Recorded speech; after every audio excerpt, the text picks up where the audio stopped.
Welcome to the Have More Fun podcast.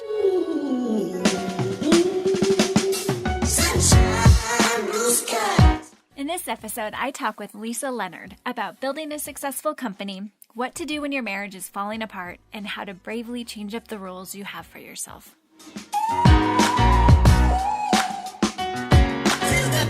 If I thought crazy things, like what, if I could have anything I wanted and needed, what would that look like? So just slow down, listen to your heart, listen to that intuition. I mean, our mama intuition is way more powerful than any advice someone can give us. Gosh, that got me teary. I don't... Thank you for sharing that. Nothing really happened for me within those 10 minutes, but outside of that quiet time, I would start to have like light bulb moments, or I would start to realize like, this is what I want. I used to joke with my children, like, I used to be a nice person before I had kids. I just read a fascinating article by Gemma Hartley about the concept of emotional labor, which is a term sociologists are using to describe the invisible work women do on a daily basis. Emotional labor encompasses all the mental tasks and unseen tasks that take up untold reserves of mental energy, but are rarely acknowledged. Day in and day out, women anticipate and manage the needs of others. In relationships, we initiate the hard conversations. At home, we shoulder the mental load required to keep our households running. And at work, we moderate everyone else's feelings and attempt to lead well while simultaneously fielding calls from our kids' school. And we do this largely invisible work, and we never clock out. One woman explained it like this. She says, "I'm the one who notices that there's only one glass of milk left in the carton and that we need to pick up more. I'm the schedule keeper and plans maker, the one who notices when the bathrooms need to be cleaned, the one who remembers when the party is and what kind of gifts the birthday boy would like. I know where the green sweater is that no one else can seem to locate. I keep track of which kid needs to go to the dentist when, and I also have the entire school handbook and guidelines for school lunches stored in my memory. I know that I'm going to need a babysitter next week, and that our normal babysitter is busy taking her SATs, and so I'll need to call some friends to find a recommendation for a new sitter. I notice when the toilet paper is low and bring in another roll so that the person who is next won't run out, and I also have a plan for dinner tonight." Does this sound familiar at all?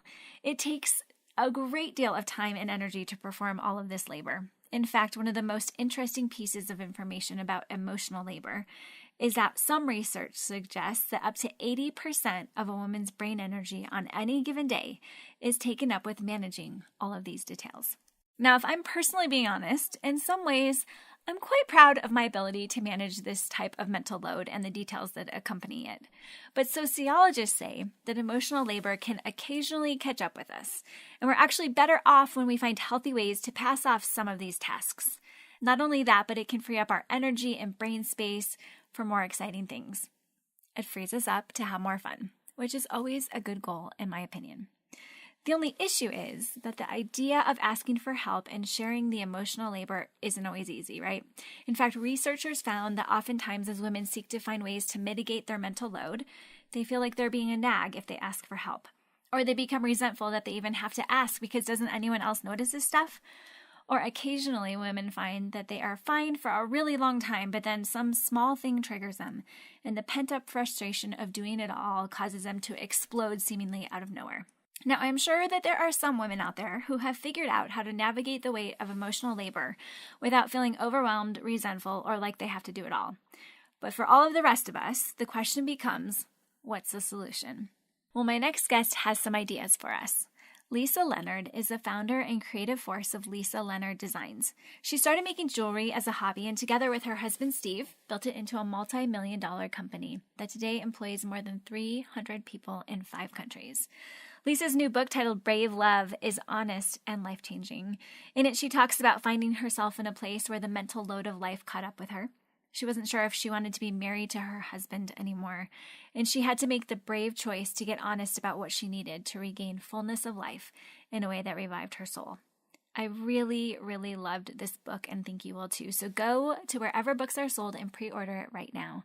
And so, without further ado, here's my friend, Lisa Leonard. Okay, so Lisa, I absolutely adored your new book, and it's called Brave Love. Thank But you. in it, you share a story about a prized cereal bowl, a red cereal bowl, Mm. and how, as an 8-year-old, you remember the day that you didn't spring out of bed on a Saturday to race and beat your siblings to get that red bowl. And so, will you share about that bowl and why that moment was significant for you? I will. So growing up, we had cereal on Saturday mornings, and we had a stack of plastic bowls of all different colors. And for some reason, there was only one red bowl. And with 7 kids in my family growing up, everybody wanted the red bowl. It like became a thing. And so every Saturday morning, it was like, who can get up first and race downstairs to get the red bowl? And so that was kind of our culture and what we did. And sometimes I got it, and sometimes I didn't. And then one Saturday morning, I woke up and I just felt like I'm tired of fighting for the Red Bull. You know what? Someone else, like I'll just let one of my siblings have it. I'm just tired of fighting for it.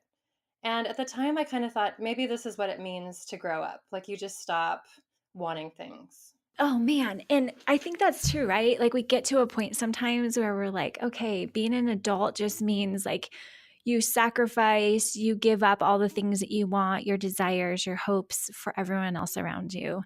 So, let's talk about Lisa Leonard Designs. Okay. Oh my gosh, mind blowing jewelry that you make. It's so beautiful. And a few years ago, you started this company as a side project. And the way you grew it originally was by doing jewelry shows in friends' living rooms, which I love that tenacity. Thank you. And so, what was the moment that you realized the business was really starting to take off? We had things were starting to go. Like one of my first Christmases, I would try to have about 100 pieces for a home party. And then I'd go that evening and everything would sell. And then I would stay up till like 2 in the morning trying to make enough jewelry for the next night. And it was like I'd already planned like 7 home gatherings. And every evening I kept selling out. And I would try to set jewelry aside. And like someone would find it and start going through the bags. And I'm like, wait, what are you doing? And they're like, oh my gosh, I love this. I have to have it. And I thought, oh my gosh, like this seems like there's something here. And then in a 2008, I was reading a magazine, like a jewelry magazine, about how to make a tag for your pet by hand stamping it. And I thought, I think moms would love to have a necklace with their kids' names on it. So I created a couple hand stamp pieces, and the hand stamp jewelry wasn't really a trend at that time. If you Googled it, you would find like a rubber stamped necklace with a lacquer finish. It just wasn't a trend yet. And so I created a couple hand stamp necklaces, and then everything else stopped selling. Like all my beaded jewelry stopped selling, and it was all about the hand stamp jewelry. And in April of 2000, I think it was 2009, Parenting Magazine did a full page feature on my jewelry. And I was making maybe 50 necklaces a week, and then it went to like 500 necklaces a week. And it was Oh my totally goodness. crazy. It was just me and my friend Kara. She was like helping me ship jewelry, and I was doing all the stamping and customer service. And it started going crazy. And I was like, what's happening? Like, I never planned for Were you that. sleeping like 2 hours a night? I was barely sleeping, and I love that adrenaline rush and like opportunity. And so for the first like week or two, I was all about it. Like I was so excited. But then I really started to wear down, and I was like, I don't want to do this anymore. I'm done. And so, did you ever get to a point where the significance of your work started to take a toll on your soul? You write really honestly in the book about realizing that you'd spent a lot of your life trying to make other people happy and ignoring what you wanted. And so, when did you realize that was a problem? I think as far as the jewelry goes, design has been such a beautiful outlet, and then connecting with women through the blog and social media has been such an encouragement. There was a time with jewelry where we had been working with a consultant and trying to grow the business. And at one point, my husband looked at me and said, why aren't you wearing any of your jewelry? And I said, honestly, none of it really resonates for me Mm. because I'd been trying to design into what we thought would sell and less about my heart. And so we really made a shift back to it's just whatever I feel and whatever I want to wear and whatever connects my heart with the jewelry. And we made a big shift there. But personally, I think, a couple years ago, I was so unhappy and really started to see I just couldn't continue, like with my marriage, with my kids. I was giving and giving and trying so hard and just felt completely, desperately empty inside. And I really, really love your book. And one of the reasons is because you are honest and it makes us all love you even more because of it. And in your book, you talk about how there came to be this crisis point. You kind of mentioned it in your life where you told your husband that you didn't love him anymore and that you needed time away to re examine things. And you had been working so hard and for so long to love and please everyone around you, only to find yourself desperately sad. And so Hmm. you did this super brave thing of spending a week alone and soul searching and journaling and grieving. And so, will you share about what you learned during that time away? And also the list that I love so much as a first step in reclaiming your life? Yeah. So that time away was so intense, and I really had hit such a low that I couldn't even see like the next step, and I didn't know what I wanted or needed. I just knew I needed some space to try to clear my mind. And my husband was so gracious in saying, I'll stay with the kids and go stay with your sister and just rest and take time. So we did. I think for the first 2 or 3 days I just cried and like walked around the neighborhoods at my sister's house and just really grieved and had a lot of downtime. I napped. I mean, it was just like soul rest. I needed to just be with no demands on my time. And the journaling, I really tried to open up my heart to think, what if I thought crazy things? Like, what if I could have anything I wanted and needed, what would that look like? And really started to make a list of, what, I'm going to cut back on cooking. Like, I hate cooking, it's stressing me out. I It's just like it's so stressful for me. I need to take it off my plate. And we need more help with David, our oldest son who has a disability. I can't do all this alone. And I'm going to come into the office less, and just made this crazy list of this is what I need right now to make space for my heart. And it was hard. My husband wasn't like, great, awesome. He's like, how are we going to make this work? And I'm like, I don't know, but I want to come back home and I want to try to make big change. Okay, side note with the dinner thing, I feel like dinner is the most stressful part of my day. So, what did you do? Did you have someone come in and help cook? Did you do like a meal planning service? How did you fix that one? We tried a lot of things. We did do Blue Apron, but it still takes a lot of bandwidth to follow a new recipe, even when all the ingredients are supplied. So with that, we kind of scrapped that after a couple weeks, and we did a lot of just ordering. We have a service called Meal Club that will deliver local restaurants. So we could get like salmon or something and have it delivered to the house so that we're still having healthy foods. Sometimes it was kind of a like grilled cheese or whatever, just whatever is easiest and time efficient. And it's been really cool because now, it's been a lot of time has passed, maybe a couple of years, and I'm starting to love cooking. Like, I don't feel the pressure around it. I'm like, what could I make tonight that would be delicious and fun? So it's been really cool to see that kind of come full circle. That is really fascinating. What would you tell anyone listening right now who is trying to do it all and who is feeling like they are about to lose it at any given moment? Yeah, I think for me, I was running from one thing to the next and felt like I didn't have any brain space or downtime. And I think part of that was by design for me, so that I wasn't feeling my thoughts and feelings. I could kind of just keep moving. And so one of the first things that I did was just start making space to like sit quietly on the couch for 10 minutes. And at first I would just set the timer and force myself to sit there. And I think when we actually allow some space to be with our thoughts and feelings, things start to emerge.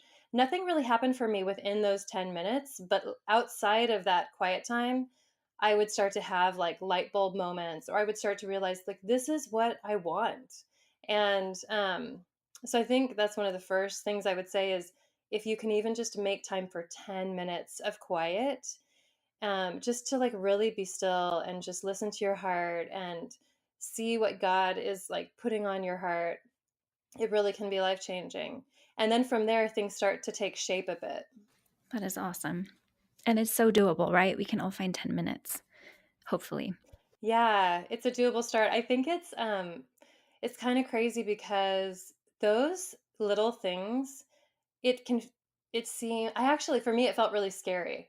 And then what started to emerge was also really scary because like for me I started saying like I'm so unhappy in my marriage and I don't even know if I want to be in my marriage anymore, which allowing those thoughts to actually surface was terrifying and went against my what I believed to be right and true and didn't want to hurt my family. But as I had to like hold those thoughts in my hand and look at them, things started to unfold. What did you do to recalibrate in your marriage and to get to a place where you could say, "Yeah, I'm here. I'm choosing this. Let's move forward." Well, we took some time apart, so I was gone for about 10 days. And then I came home and Steve and I each did a week-long intensive at the Meadows, which is like a retreat center where you can really work through past trauma. So I took a week and did that and really tried to work through what's my stuff that's holding me back. And then he did the same thing.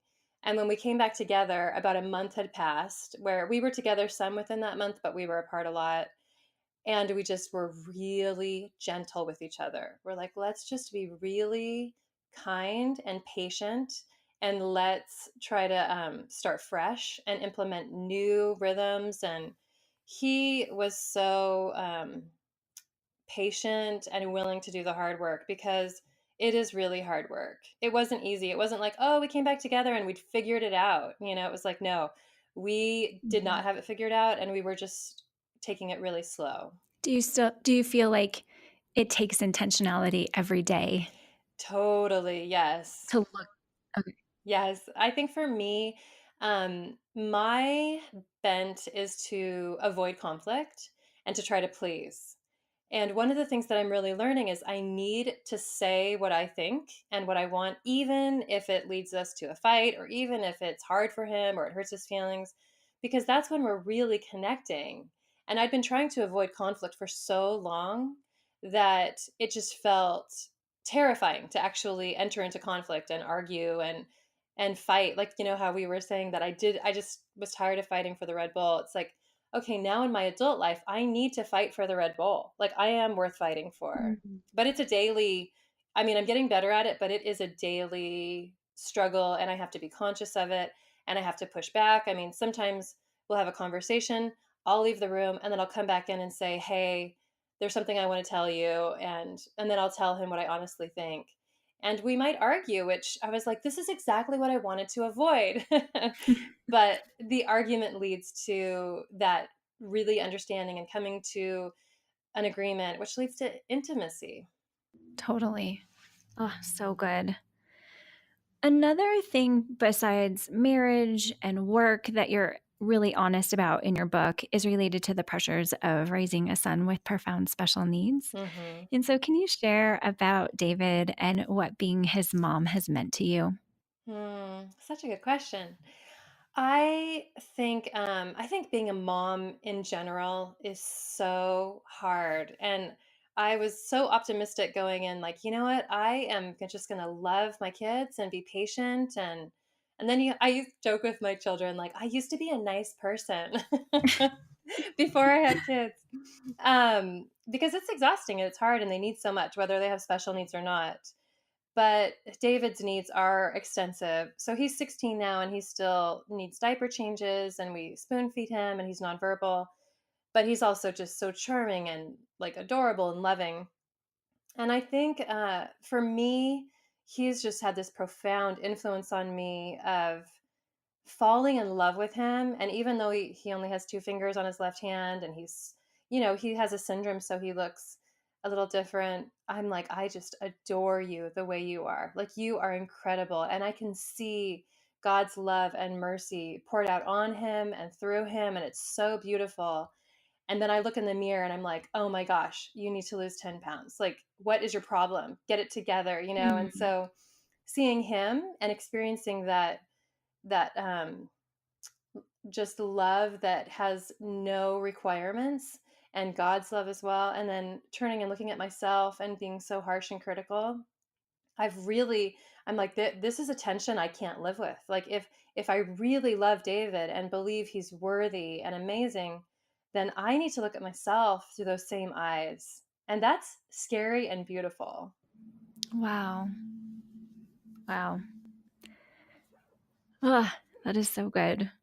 Um, Hmm. so is there a message that, gosh, that got me teary. I don't, thank you Hmm. for sharing that. Is there a message that you would give to other moms who are raising children with special needs? I think that I really for so long believed this is it and there is no other way. Like, I am just going to have to work 20-hour days to, so that the business is running and the kids are taken care of and David has everything he needs. And I just felt like there isn't, this is what's required of me and I just have to do it, even if I fall into bed exhausted and discouraged. And when I had my sort of breakthrough, and really laid out, like, here's what I need and want, I was like, oh my gosh, like, I feel like I'm asking for the moon, and the people around me are rising up to meet my needs. And it was so humbling. I'm like, I feel like I am not allowed to ask for this, and yet I don't have any choice. And people are rallying. Like, my husband's rallying, my kids are rallying, my friends were rallying. And I think there is a way to have help, to have respite. For so long, I felt like if I don't make David okay, then he is not going to thrive. And as I've started to make change with my own life and our marriage, I'm like, oh my gosh, David is a powerful person.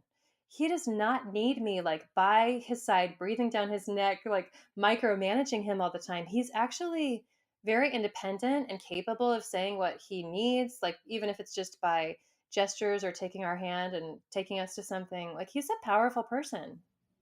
Wow. And so I think my advice would be, don't underestimate your child, even if they're nonverbal, even if, I mean, there is a soulish connection there. And don't underestimate the power that your child with special needs has. And don't be afraid or feel shame asking for help. That is awesome.